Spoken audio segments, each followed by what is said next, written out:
Welcome to the All Out Leadership Podcast, hosted by Pastor Erik, where each episode is uniquely designed to help you live all out by bringing you practical leadership from a biblical perspective delivered in 10 minutes or less. So whether you're a business leader, serving in ministry, or simply looking to grow in your leadership, this podcast is for you. Before we dive into this week's topic, make sure to subscribe to the podcast and download the show notes at eriklawson.com/podcast. And while you're at it, feel free to share the content on social media. Now, let's join Pastor Erik for this week's conversation. Welcome to another edition of the All Out Leadership Podcast. We're in 2 Samuel chapter 17, 18, and we see David is fleeing from his son Absalom. Absalom throws a coup, overthrows the kingdom. Now, there are some people who actually stay behind to side with Absalom. David had a trusted counselor named Ahithophel. He stays behind and he sides with Absalom. And so what we see here is Absalom now presses into one of David's trusted advisors and he goes, "Hey, Ahithophel, give me some advice." And he initially gives some advice and Absalom goes, "Hey, that's good advice," and he follows that advice. But then he asks for advice on another matter, whether or not to flee and pursue, and how does he deal with his dad, David, who's fleeing. So Ahithophel actually gives him some really good advice. It's a brilliant strategy, and he says this. He goes, "Look, give me 12,000 men. I can overthrow him. I can pursue him before he's been able to gather, recollect, reassess, regroup, and I can surprise him, and I can take him out, and we'll have this taken care of once and for all." It was actually a brilliant tactic. So then Absalom then asks the advice of a man named Hushai, and he advises against it. Now, one thing Absalom did here, now he was rebellious, and he didn't have the Spirit of God behind it. He was ungodly, but he was actually pretty smart because he got multiple advice. Unfortunately, he listened to the wrong guy.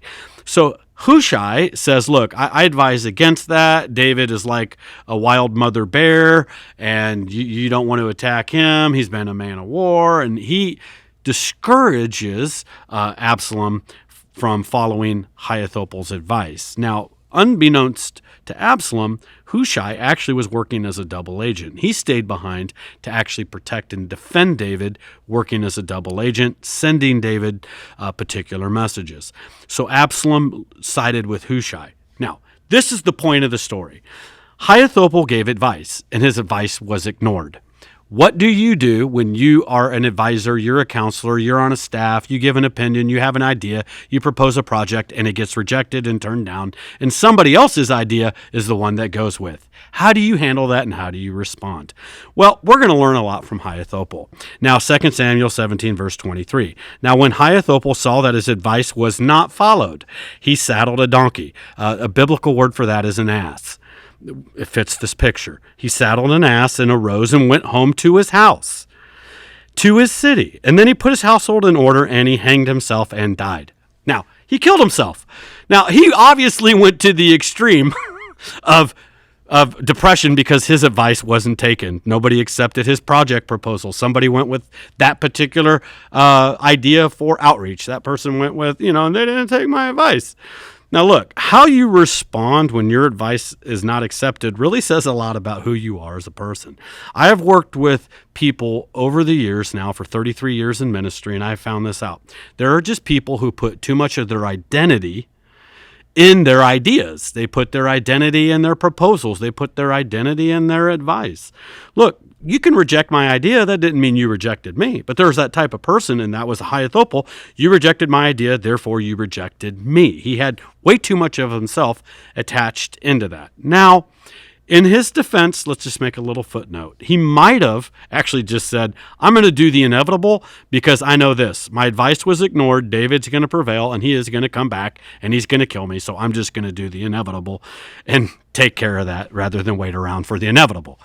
That is a possibility, but I like my first proposal better because this is what I've seen. There are people who get hung up, just as Ahithophel, because somebody didn't take their advice. And often it ends to their end. It often ends to their demise because that person is just long-term not sustainable to work with.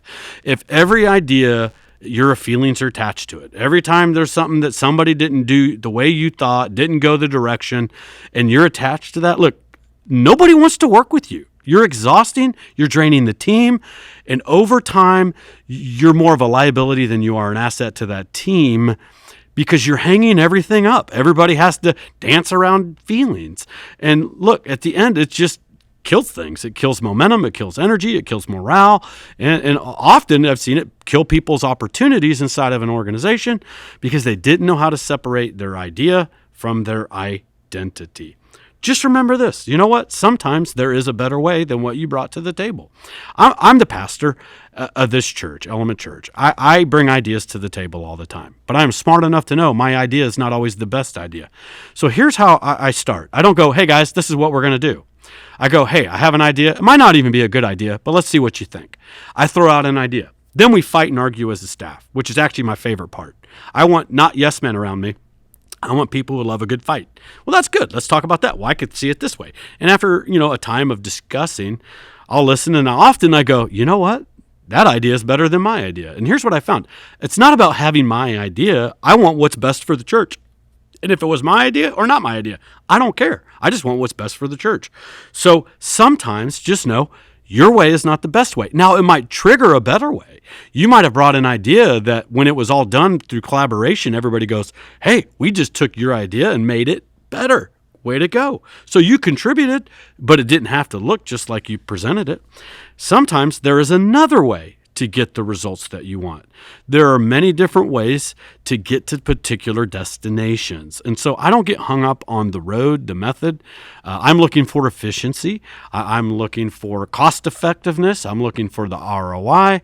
But look, if there's two different paths and they run parallel and they're both going to get us there and everybody likes this little path a little bit different because they like passing by that tree and that little scenery, I go, hey, if we get there about the same time for the same money, you know what? And it didn't go against biblical values, I'm okay with that. We'll try it. My way's better, but we'll go ahead and try that anyway because you're all happy, and that's just much easier to live with. Now, sometimes your leader gets it wrong. Absalom got it wrong in this particular case. How do you manage it and handle it when you get it wrong? Now, here's what I find sad is Ahithophel self-selected because maybe he just assumed David would have killed him when he got back. Well, what we just saw in the story of David in the previous context was he forgave Shimei. Maybe Ahithophel wouldn't have been put to death. Maybe David would have been gracious to him.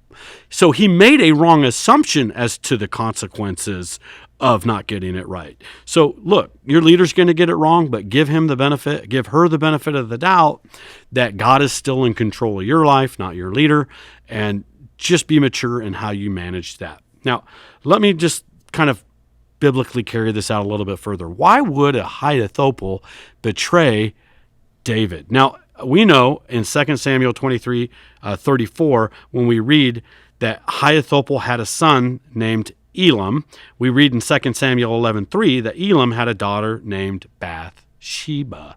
Well, there you go. Ahithophel was the grandfather of Bathsheba, and we covered that story. So Ahithophel probably had unforgiveness and bitterness grow up because his great son-in-law and his granddaughter Uriah was murdered, Bathsheba was defiled, and so probably inside of there was latent bitterness.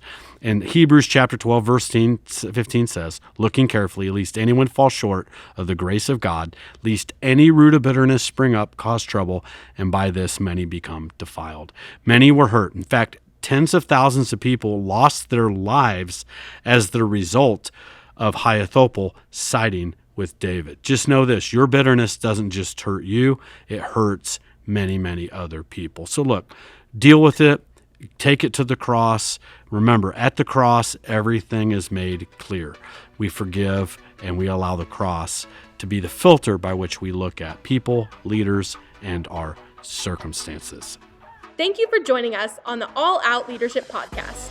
We hope you gained new biblical insight that challenged you to grow in your leadership. If you've enjoyed this week's episode, we would love your help in getting the content out farther. You can help by subscribing to the podcast at eriklawson.com/podcast and telling others about it. Next week, Pastor Erik will be back with another episode.